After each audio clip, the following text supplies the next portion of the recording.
दिन मैंने अपनी माताजी से कहा, माताजी मैं आपके साथ सत्संग में चल सकता हूं क्या? तो मां ने अपने आप को भाग्यशाली माना और मुझे सत्संग में लेकर गई। ये कथा हमको बहुत सिखा रही है, एक आदेशात्मक उपदेश कर रही है। अगर आपका बच्चा आपसे कह दे मुझे कथा सुनने चलना है, तो आप अपने आप को भाग्यशाली मानना और अपने बच्चों को जरूर कथा में लेकर जाना। ये आपके जीवन का, ये मान लेना कि एक श्रेष्ठ दिन है जिस दिन आपकी संतान ने कह दिया मुझे कथा सुनने चलना है।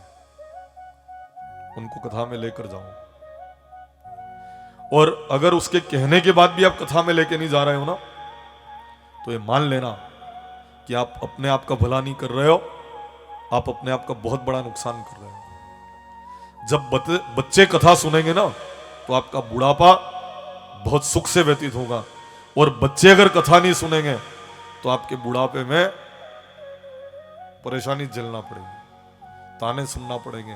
तो अच्छा है कि बच्चे कथा सुने। अगर बहू कह दे मेरी माताओं की मुझे कथा सुनने जाना है, चलना है, तो जरूर आप उनको कथा में लेकर आइए। पर क्या बच्चे और क्या बेटे, क्या बहुए, आजकल अगर बेटी कह दे कि मुझे गुरु दीक्षा लेना है, तो माता पिता मना कर देते हैं कि बेटी अभी से दीक्षा नहीं लेनी, क्या मालूम खाने पीने वाले मिल जाएंगे, तो इसलिए तेरे को दीक्षा नहीं लेना है, रोक देते हैं। 8 साल की मीराबाई 13 दिन तक प्रतिमा के लिए भूखी रही और गिरधर को प्राप्त कर लिया। पर आज बच्ची को रोक देते हैं, बेटी बालक अभी तेरी उम्र नहीं है, अभी दीक्षा नहीं लेना, अभी अपने को इस मार्ग के ऊपर नहीं जाना है, क्या मालूम मेहमान की मनवार करनी पड़ जाए बाद में। अब ज्यादा कहने की आवश्यकता नहीं, आप जल्दी समझ जाएंगे, यूं कहने में ही समझ जाएंगे। कहीं मालूम मनवार करनी पड़े तो उससे धर्म भ्रष्ट होगा ना। इसलिए आप ये विचार नहीं करते हो कि जहां पर बुरी चीज हो वहां अच्छी चीज कम रहती है, पर जहां अच्छी चीज ज्यादा मात्रा में हो वहां से बुरी चीज भी पलायन कर जाती है। अगर मंत्र और श्रेष्ठ मार्ग का आप अवलंबन करेंगे तो अगर पीने वाले भी होंगे तो वो छोड़ देंगे। अगर मंत्र का प्रभाव हो गया तो छोड़ भी सकते हैं, मंत्र के प्रभाव से छूट भी जाए, ऐसी बात नहीं कि नहीं छूटे, पर मंत्र का प्रभाव होगा। ज्यादा मात्रा में अच्छी चीज होगी तो बुरी चीज का पलायन होगा, और बुरी चीज ज्यादा मात्रा में हो तो फिर अच्छी चीज पलायन कर जाएगी। अच्छी चीज वहां पर कैसे रुक पाएगी? इसलिए इतनी शक्ति बढ़ाओ, मंत्र की इतनी शक्ति बढ़ाओ। तो बच्चों को सत्संग के लिए प्रेरित कीजिएगा। बेटा कथा सुनना बहुत जरूरी है। बेटा तू जल्दी से जल्दी खेत में फसल को पानी पिलाकर, बेटा थोड़ी देर के लिए कथा में आ जाएगा क्या? आना पड़ेगा तेरे को। चल मुझे छोड़ने चल और आधो घंटों कथा होने आ जाए, इतना तो कर सकते हो। उनको लेकर आओ, भले पैदल आ सकते हैं पर नहीं, उनको साथ में लेकर आओ, आधे घंटे उनको बिठाओ अपने पास और कथा सुनाओ। आधे घंटे जब वो सुनेगा ना तो धीरे धीरे उसकी आदत पड़ जाएगी और वो भी कथा सुनने लग जाएगा। आज वृद्ध कहते हैं महाराज हमने तो कई बार ये विचार किया पर बच्चे कथा सुनते ही नहीं है। सही मायने में क्या आपने उससे कहा कि कथा सुनने चल बेटा? ईमानदारी से कहना। इस सभा में विराजे कितने वृद्ध ऐसे हैं जिन्होंने अपने युवानों से कहा चल बेटा कथा सुनने चल, आज मैं खेत का काम कर दूं, पाणत मैं कर दूं, तू कथा सुनिया। नहीं बेटा मैं सुनूंगा, थारी उम्र कथा सुनने की नहीं है तो बाद में दानो है यदि कथा मुझे, अभी मेरे को ही सुनने दे। और मैंने 15 बार सुन रखी है फिर भी मैं नहीं सुधरा हूं, एक बार और सुनूंगा न फिर भी नहीं सुधरूंगा, क्योंकि कथा होने के बाद फिर ताश भी खेलूंगा। कथा हो जाएगी उसके बाद बीड़ी भी पीऊंगा, कथा हो जाएगी उसके बाद मैं ताश भी खेलूंगा।